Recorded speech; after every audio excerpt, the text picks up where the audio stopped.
Hello बच्चों, आप सब कैसे हो। आज देखो हम आपको क्या पढ़ाएंगे। जीव के प्रयोग के आधार पर पढ़ाएंगे।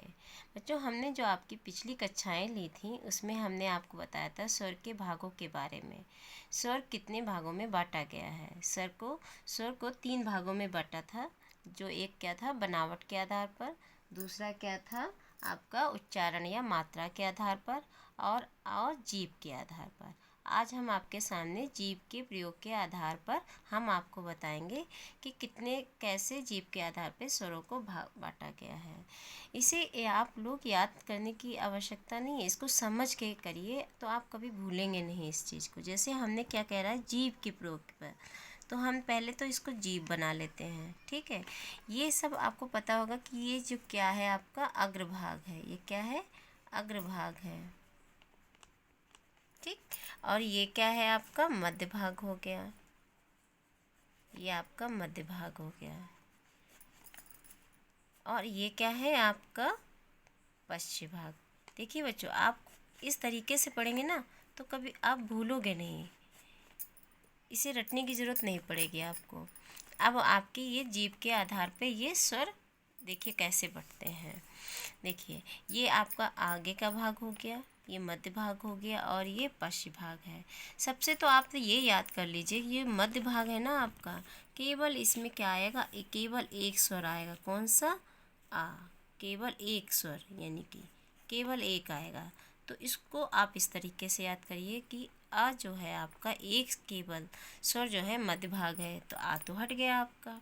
अब आता है अग्रभाग। दूसरे नंबर पे क्या याद करिए आप, कैसे, इसमें कौन कौन से आते हैं, इसमें 4 आते हैं आपके स्वर। कौन कौन से आते हैं, ई,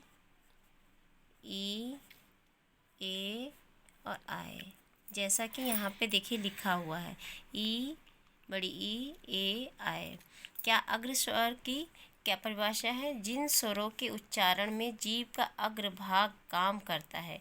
यानी कि जो जीभ हम जब बोलते हैं ना, तो स्वर जो होते हैं, जैसे ई बोला हमने, या ई बोला, ए ऐ बोला, तो देखिए हमारी जीभ जो होती है ना, आगे की, देखिए आगे का ही जो है उच्चारण कर रहा है। देखो, उच्चारण से जब बोलेंगे ना आप स्वर को, इन 4 स्वर को जब बोलेंगे तो उच्चारण में जीभ का जो अग्रभाग होगा, यानी कि ये काम करेगा आपका। ठीक है, तो इसमें कितने आते हैं आपके, इसमें 4 आते हैं। देखिए, ई, ए, ऐ। ठीक है, मध्य भाग हमने आपको बताया है, जीभ का मध्य भाग काम करता है, केवल एक ही। ठीक, इसको इस तरीके से याद करिए। जब ये याद हो जाएंगे ना आपके, तो बचता क्या है आपका, पश्च स्वर। पश्च स्वर में क्या है, उच्चारण में जीभ का पश्च भाग काम करता है। कौन सा काम है, पीछे का, यानी कि यहाँ ये क्या हिस्सा आपका बनता है, पीछे का, यानी कि। ठीक है, इसमें आपके क्या होते हैं, आ आता है, ऊ, औ, ओ, आओ, और ये क्या है, आगत स्वर। आगत स्वर भी आ जाता है, लेकिन हमारे स्वर में आगत स्वर नहीं है। और इसमें कौन से आपके फिर होते हैं, आ, ऊ, आओ, ओ, आओ। ये 5 स्वर जो आपके आते हैं, ये सब 5 स्वर कौन से हैं, पश्च स्वर आपके हैं। तो 4, 1 5 और 5 5 10, यानी कि आपके कितने हो गए, 10 हो गए। और ये आपका है ना, हिंदी में आ स्वर केंद्रीय स्वर है, यानी जो आ जो हमारा होता है ये मध्य में है, इसीलिए ये केंद्रीय स्वर कहलाता है। बच्चों, इसे याद करने की ट्रिक है, आप देखिए, आओ उल्लू पीछे पीछे, आ को छोड़ो पीछे पीछे। मतलब आओ जब 2 4 बार पढ़ेंगे ना तो आपको याद हो जाएगा। आओ उल्लू पीछे पीछे, आ को छोड़ो बिच्चे बिच्चे। कैसे याद करेंगे, देखिए, आओ उल्लू पीछे पीछे, पीछे कौन है, पश्च स्वर है।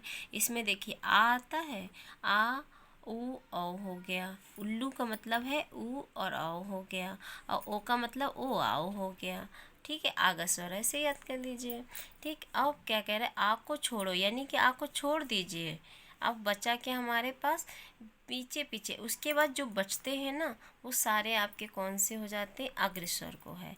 तो आपको अगर ये ट्रिक याद कर लेंगे तो आप इन जीभ के प्रयोग के आधार पे आपको स्वर अपने आप याद हो जाएंगे। 2-4 बार आप देखेंगे ध्यान से तो आपको याद हो जाएंगे, ठीक है।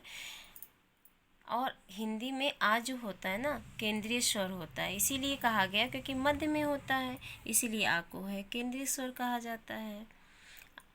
धन्यवाद।